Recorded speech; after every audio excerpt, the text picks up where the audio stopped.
అనేక మందిని హాస్పిటల్ ఒకేసారి జాయిన్ చేస్తారు. ఎందుకు ఇలా అందరూ ఒకేసారి ఈ వాంతులు ఏంటి, ఇలా జరిగింది ఎందుకు అని పరీక్షలు చేస్తే డాక్టర్ చెప్పే సమాధానం ఏంటో తెలుసా? ఫుడ్ పాయిజన్ అయ్యిందండి అని చెప్తారు. ఫుడ్ ఏమైందంట? పాయిజన్ గా మారింది. ఆహారం విషంగా మారింది. తినే ఆహారం కడుపులో చెడిపోవడం అన్నమాట. ఆ రీజన్ కూడా బైబిల్ ముందుగానే చెప్పింది. యోబు గ్రంథం 20:14 అయినను వారి కడుపులో వారి ఆహారం పులిసిపోవును, అది వారి లోపట నాగుపాముల విషమగును. ఏమవుతుందంట? ఆహారం విషంగా మారిపోతుందంట. ఎందుకు అలా మారింది?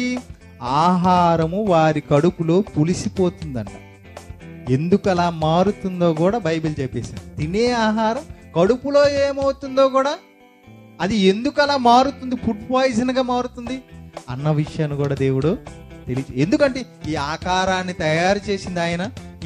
ఈ ఆకారానికి కావలసిన ఆహారం ప్రకృతిలో పెట్టింది ఆయన. ఆ ఆహారం ఏమవుతుందో కూడా చెప్పేవాడు కూడా ఆయనే సృష్టికర్త. ఆ సృష్టికర్త పుస్తకమే ఈ బైబిల్.